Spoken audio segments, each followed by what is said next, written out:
Hello students, Praveen பூர்வாத்தில் 15 mark SA third பேப்பரில் தமிழில் போட்டுக்கிட்டு இருக்கோம்.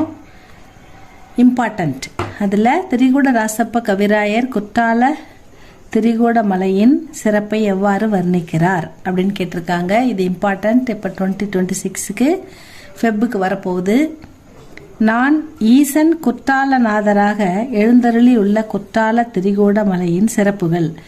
சிவபெருமான் குற்றாலநாதராக எழுந்தருளியுள்ள குற்றால திரிகூட மலையின் சிறப்புகள்.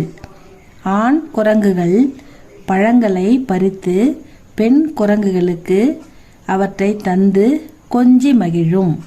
அவைகள் சிந்தும் பழங்களுக்காக சொர்க்கலோகத்து குரங்குகள் கெஞ்சும்.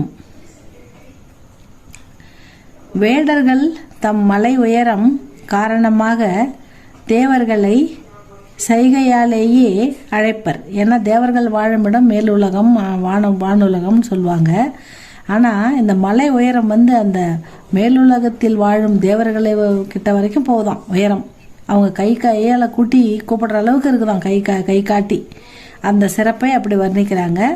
வேடர்கள் தம் மலை உயரம் காரணமாக தேவர்களை சைகையாலேயே அழைப்பர்.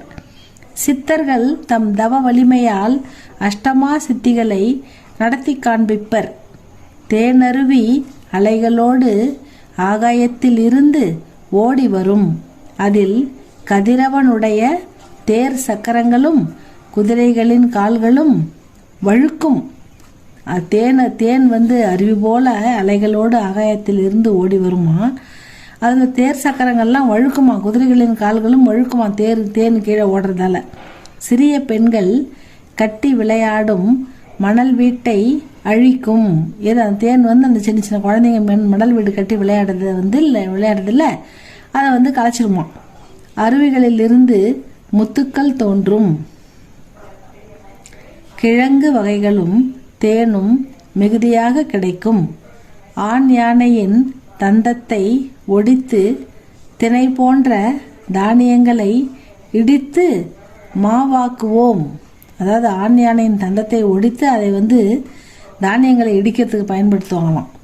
குரங்குகள் பலாப்பழங்களை பந்தடித்து விளையாடும். பலாப்பழங்களை பறித்து பந்து போல தூக்கி விளையாடுமா குரங்குகள். செண்பக மலர்களின் மனம் வானுலகம் வரை வீசும். பாம்புகள் கக்கும் மாணிக்க கற்கள் அளவற்ற ஒளி வீசும். இது திரிகூட ராசப்ப